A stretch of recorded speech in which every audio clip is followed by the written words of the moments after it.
자, 오은범의 오늘의 뉴스점, 부산 YMC 오은범 사무총장 함께합니다. 안녕하십니까? 어서 오십시오. 네, 안녕하십니까?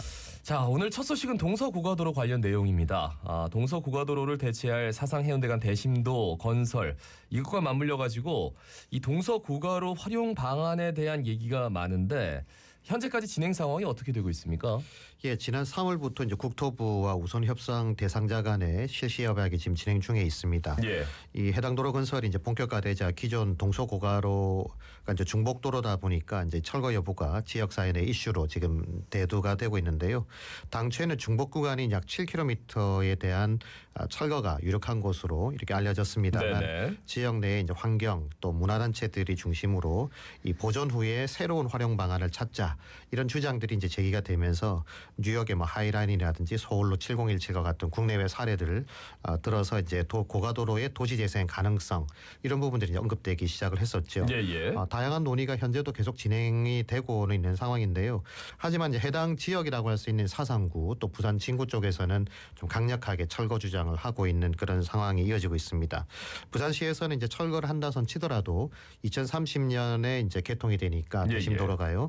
시간이 지금 아니니까 그 대심도로 개통 전 한 2, 3년 전쯤에 철거 여부를 결정하겠다 이렇게 지금 얘기를 하고 있습니다. 예, 물론 뭐 시간은 아직 많이 남아 있는데 지금 논의되는 철거냐 아니면 새로운 활용법을 찾느냐 여기에 따라서 사실 지역 사회에 미치는 영향이 크다 아닙니까? 예, 그렇죠. 이제 동서고가로 구간 중에 이 철거의 핵심 구간이라고 할 수 있는 사상과 진양 구간, 진양 램프 구간 7km 정도 되는데요. 이 구간의 철거 비용을 보니까 2016년도 기준으로 1,026억 원 정도가 소요가 되더라고요. 근데 현재 재산정할 경우에는 약 1,200에서 1,300억 원 수준의 이제 규모가 될 전망인데 만일 2030 월드엑스포 부산 유치가 결정된다. 그러면 일단 부산에 어쨌든 관문 도로이다 보니까 관문 구간이다 보니까 거기에 따른 도심 재배치 이런 비용들이 아마 이제 투입될 수 있는 여지가 생기게 되겠죠. 그러나 만약 실패할 경우에는 이제 이 예산이 확보가 안 되다 보니까 아무래도 이제 철거 비용은 대심도로 건설비에 포함이 되게 되는데요. 여기에다가 우암 고가교 구간도 있지 않습니까? 여기에 대한 철거비도 거의 1,397억 원, 1,400억 원에 이르는 부분들이 있고 또 대심도 공사비까지를 합치니까 대심도로의 그 총 비용이 9천억 원에서 1조 원. 정도가 소요가 되는 것도 굉장히 큰 규모죠. 그런데 결국 당장은 뭐 급한 게 아니다 이렇게 얘기를 하고 있습니다만 이 철거 비용을 대심도로 이용자들에게 이제 통행료로 그럼 이제 부과하게 되는 경우가 생기는 건데요. 이렇게 되면 이 부분부터 이제 사회적 갈등이 생겨날 가능성이 높지 않냐 이렇게 생각이 되는데 쉽게 말하면 철거를 안 하면 지불되지 않는 비용이다. 이렇게 주장도 할 수 있지만 반대로 철거 후에 도시 재생 사업할 때는 그럼 돈은 안 들어가냐. 이런 주장도 나올 수 있고 여기에 대심도로 이용자들은 우리가 언제 뭐 도로를 만들어 달라고 한 것도 아닌데 우리가 왜 철거 비용까지를 부담을 해야 되냐. 이런 이제 여러 가지 갈등 소지가 높아 보인다. 이렇게 생각됩니다. 그러니까 어떤 선택을 하든 간에 분명히 논란의 소지는 있을 것 같은데 뭐 지금부터 다양한 방식의 논의들을 좀 시작해야 한다. 여기에 대해서는 다들 공감하시는 것 같아요. 네네. 사실 동서고가로 개통 이후에 정말 수십 년간 소음이며 분진이며 그 근처에 피해를 입은 주민들 입장도 이해가 됩니다. 예, 그렇습니다. 그러니까 이 동서고가로 구간에 해당되는 주민들의 피해 그 옆에 안 살아보면 모르지 않습니까? 그러니까 충분히 그분들의 주장도 일리가 있는 부분들이 있고요. 또 이 도로를 어떻게 할 것이냐, 철거할 것이냐, 아니면 보존할 것이냐 여기에 대한 부분들도 인근 지역 주민들의 의견들을 상당 부분 반영할 필요도 있어 보이는 부분도 분명히 있습니다. 다만 이제 앞서 말씀드린 것처럼 그럼 그 철거 비용을 어떻게 할 것이냐. 지금은 쉽게 그냥 대심도로 건설비에 다 포함을 시켜놓은 상황이긴 합니다만 사실 어떻게 보면 대체도로라고 하지만 이걸 대체도로로 단순히 볼 수 있느냐라고 하는 논란도 충분히 있을 수 있는 거고요. 또 앞서 말씀드린 것처럼 새로운 도로를 건설해달라고 주장한 적도 없는데 왜 이 비용을 우리가 물어야 되냐. 이런 주장을 만약 시민들이 한다고 했을 경우에는 여러 논란들이 이제 나올 수 있다라고 하는 것도 전제를 좀 해야 됩니다. 그래서 이제 해외 사례처럼 그러면 전체 14km 이르는 전체 구간은 아니다 하더라도 일부 구간을 좀 보존을 하자 이런 주장도 있거든요. 그래서 일부 구간을 도시재생 사업으로 활용한다 그러면 여러 가지 의미를 같이 좀 살릴 수 있지 않은 철거 비용도 줄이고 또 새로운 어떤 도시 공간을 만들 수도 있는 거니까 이런 부분들을 이제 그래서 이제 공론 방식으로 모색을 좀 해보자 이런 주장들이 나오고 있는 건데요. 특히 이제 시간이 있으니까 좀 이따 결정하자가 아니라 음. 지금부터 사실 이런 논의들을 활발하게 만약에 진행을 한다. 네네. 그래서 이제 주민들 또 시민들이 함께 논의의 공간을 마련하자 이런 주장들은 굉장히 설득력이 좀 있어 보입니다. 예, 이런 문제 있을 때마다 보면 의견이 첨예하게 갈리기는 갈리는데 네. 그렇다고 해서 막 싸울 필요는 없는데 그렇죠. 예, 맞습니다. 너무 공격적으로 할 필요는 네. 없고 다양한 의견들을 좀 네. 들어보고 하는 게 사실 그렇게 한 이후에 정하는 것도 부산시 입장에서 좋은 거 아닙니까? 사실 이제 고가도로를 없애는 게 추세이긴 하죠. 근데 이제 그 고가도로를 그냥 흉물로 볼 것이냐 아니면 반대로 어떻게 하는가에 따라서는 이게 또 도시 명물도 될 수 있는 거 아니겠습니까? 네네네. 그래서 이제 다만 이제 논의 과정에서 이제 고가로의 안전성 문제는 좀 이게 한 30년 넘었으니까 네네. 그렇죠. 아무래도 이제 안전성이나 이런 부분들 거기 만약 도시 재생을 했을 때 뭐 시설물을 얻는다 했을 때 안전성 이런 문제가 발생한다 이러면 뭐 부산시의 말처럼 뭐 수년 내에 이런 것들을 검토해보고 이게 안 되겠다 생각되면 그때 철거를 결정해도 되는 거 아니겠습니까?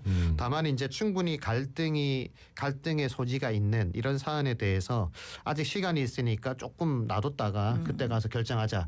이건 좀 무책임해 보이는 네. 이런 여지도 있을 것 같고요. 그래서 앞으로 이제 부산 지역에 이런 도심 재생을 해야 될 공간들이 여러 곳 나올 수도 있는데 그런 부분에서 이 동서고가도로에 대한 해법을 공론 과정이 됐던 아니면 어떤 다양한 논의 과정을 거치든 이런 과정들을 통해서 시민 참여, 또 합리적 의사결정 이런 그 좋은 사례를 만약에 남긴다 했을 네네. 경우에 추가적으로도 이런 논의가 가능해지는 거니까 좀 그런 부분에서 굉장히 의미 있는 사례가 될 수 있다는 것을 시가 좀 기억을 하시고 아직 뭐 한 7년 남았으니까 괜찮다 이렇게 말하지 말고 이런 네네. 과정들을 좀 적극적으로 네. 도입했으면 좋겠습니다. 그러니까 지금부터 해서 뭔가 새로운 롤모델이 소통의 롤모델을 만들 수도 있는 거잖아요. 네, 그렇습니다. 그렇죠. 네, 네, 그냥 쫓겨가지고 아이 철거해 이렇게 하는 게 맞습니다. 어떻게 보면 시민한테 굉장히 큰 피해가 될 수도 네, 네, 있거든요. 네, 네. 자, 두 번째 소식 후쿠시마 오염수 관련 소식입니다. 오늘부터 일본 도쿄 전력 측이 2차 방류를 시작한다고 하는데 우리나라의 매뉴얼을 비롯한 대응책이 좀 미흡하다 이런 지적이 나오고 있더라고요. 예, 민주당 박찬대 의원이 이제 그 원자력 안전위원회 자료를 근거로 해서 밝힌 내용인데요. 일단 원안위에서는 오염수 방출로 만약 국내 해역에서 방사능이 검출된다. 이럴 경우에 이제 범부처 차원에서 효과적으로 대응할 수 있도록 국내 해역 모니터링 및 대응 매뉴얼을 마련했다. 이렇게 이제 밝혔다라고 하는 건데요. 네네. 근데 이제 매뉴얼 내용을 보니까 이걸 대응 계획이라고 할 수 있을까 이런 의문이 이제 사실은 뭐 일반 시민이 봐더라도 좀 드는 부분이 있었습니다. 네. 이 내용을 보면 이런 겁니다. 국무조정실 주관 관계부처 회의를 개최한다. 해수부 또 식약처 원안위의 감시 검사 기능을 강화한다. 또 외교부와 과기정통부 주관으로 국제공조 및 문제를 제기한다. 문체부 주관으로 홍보를 지원한다. 이게 지금 이제 매뉴얼에 나와 있는 내용이라고 하는 네네. 건데요. 이게 우리 해역에서 일본 오염수 방류로 인해서 방사능이 검출되었는데 회의나 뭐 검사를 더 강화하고 네네. 국제 공조로 홍보 활동을 한다. 과연 이런 내용을 대응 매뉴얼이라고 할 수 있을지 솔직히 굉장히 큰 의문이 좀 드는 내용입니다. 네, 예. 그러니까 뭐 회의를 이미 유출이 됐는데 회의만 하면 되는 것인가? 그리고 매뉴얼에 또 뭐 비상 연락망 주기 점검 및 보안 뭐 이런 것만 명시돼 있다는데 네네. 이게 지금 국민들한테 불안해하지 말라고 이렇게 말로만 하는 걸로 좀 부족해 보이는데요. 사실 이제 1차 오염수 방류 후 그리고 이제 그 중간 점검하는 과정에 이 방사능을 이제 희석시켜서 내보내지 않습니까? 네. 근데 그 입구 쪽에서 이제 그 방사능 누출 수치가 일단 발견이 되기는 했었거든요. 예, 일본 예. 측에서는 일단 자신들이 설정한 안전 범위 내에 있다. 그래서 이제 특별한 문제는 없다. 그래서 2차 방류도 하겠다. 이렇게 계획을 밝히고 있는데요. 중요한 건 늘 알프스 이제 이게 정화 장치하는 네네. 이 알프스가 완벽하지 않다는 주장이 계속 있지 않았습니까? 네. 결국 이 위해 물질이 어쨌든 방사능 물질들이 나왔다라고 하는 거는 결국 알프스가 완벽한 기능을 할 수 없다라고 하는 것을 반증해주는 그런 부분들이라고 볼 수 있으니까 예. 당장은 뭐 오염수의 문제가 위험 물질의 수치가 뭐 안전 수치를 넘지 않았다고 말할 수는 있겠지만 이게 장기간 지속적으로 이제 방류를 계속 주기적으로 하게 될 텐데 네네. 이게 어떤 영향이 일어날지 아무도 이제 장담할 수 없다. 그리고 이제 일본 측에 지금 발표된 내용만 가지고 지금 정부가 대응을 하고 있는 그런 상황이다 보니까요. 이걸 그런 점에서 이제 괜찮을 거다. 이렇게 말을 하는 것을 말할 수 있는 걸 누가 장담할 수 있냐. 괜찮다는 걸 누가 장담할 수 있냐. 네. 이런 부분도 있는 거고 실제 이제 원전 인근 지역에 우리 뭐 고려원전도 마찬가지고요. 이제 암 발생률이 높다. 근데 이걸 지금 인정을 하고 있지는 않거든요. 네네. 그러니까 안 인정하고 있지는 않은데 그 누구라도 이거는 어쨌든 방사능 누출이 인체에 영향을 미친다라고 하는 것들을 어쨌든 보여주는 그런 또 증거 사례라고 볼 수 있으니까요. 그래서 정부는 항상 최악의 경우를 상정해 놓고 있어야 됩니다. 네네. 최악의 경우 어떻게 할 것이냐. 그리고 단계별로 이제 어떻게 대응할 것이냐. 이걸 해야 되는데 지금 실질적인 대책을 마련하지 않고 그냥 지금 말씀드렸던 것처럼 이런 정도의 매뉴얼이라면 사실 예. 없는 것보다 못한 것이죠. 그러니까 매뉴얼에 좀 더 디테일이 있었으면 좋겠어요. 예, 뭐 수치가 맞습니다. 어떻게 나오고 어디에서 네네. 얼마만큼이 검출되고 이런 것들이 좀 구체적으로 이루어져야 되는데 이거는 각 부처별로 뭐 어떤 안을 가져와 해가지고 그냥 뭉뚱그려서 한꺼번에 발표한 네. 것밖에 안 되는 것 같아서. 예, 예. 근데 일본 정부에서 오염수 방류 이후에 여기에 따른 어민들 그리고 수산물 관련 업계 지원 강화하고 있는데 우리나라의 경우는 글쎄요 좀 유야무야 되는 게 아닌가 이런 걱정도 됩니다. 사실은 이제 1차 방류 때는 굉장히 강력한 반발이 좀 네. 있었죠. 네, 여론전도 있었고요. 근데 2차 방류가 오늘인데 사실 확실히 그런 여론이 좀 줄어든 건 좀 분명해 보입니다. 네네. 우리 수산업계나 이제 횟집 같은 이제 그 어민들 같은 경우에도 이제 반대를 하니까 자꾸 소비가 위축되니까 그렇겠죠. 오히려 이제 이런 연에 돌면 스스로 좀 외면하는 경향도 있어 보이는데요.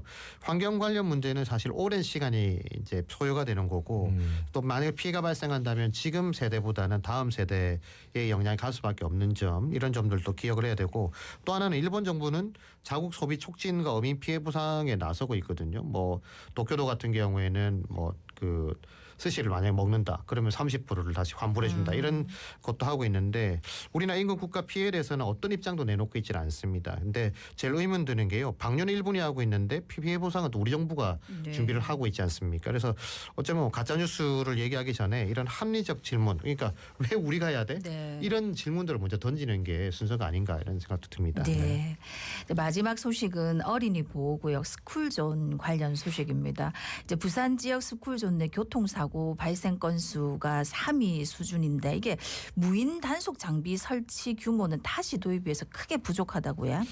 예, 지금 지난해 기준으로 스쿨존 내 교통사고를 보니까 경기도가 120건으로 가장 많았고 예, 예. 서울이 이제 77건이었는데 그 다음으로 44건에 부산이 이제 3위로 이렇게 나타났습니다. 좋지 않은 건 늘 4위 네네. 랭크돼서 좀 그렇긴 한데 다음으로 뭐 인천, 대구 순이었는데요. 반면에 이제 어린이 보호구역 내인 무인 단속 장비 수가 부산이 370개, 근데 경기도는 2,030개, 전북이 991개, 서울과 충남이 813개. 이제 턱없이 부족한 수준이고 인근 네네. 경남도 지금 675개니까 거의 뭐 절반 조금 넘는 이 정도 수준인데요. 부산보다 적은 것이 대구, 울산, 제주 이런 도시들이에요. 근데 부산 지역이 사실 스쿨존 안전지대가 아니다라고 하는 것에 대해서 계속 얘기가 있었고 결국 안전의 핵심 시설인 이 무인 단속 장비가 턱없이 부족하다라고 하는 건 사실 사고 발생 건수보다도 더 심각해 네. 보입니다. 그래서 이에 대한 대책이 좀 조속히 필요하지 않나 이렇게 생각됩니다. 계속 좀 문제 제기를 해야 될 것 같아요. 네네네. 워낙 큰 사고들이 많이 있어서 결국 실질적인 좀 대책이 필요한데 그죠? 사실 이제 부산 지역 통학로 주변에 보면 주차장도 많고요. 이제 다세대 주택 이런 시설들이 많거든요. 예. 그러다 보니까 이제 사실상 보행로 확보가 안 되는 구간이 굉장히 많고요.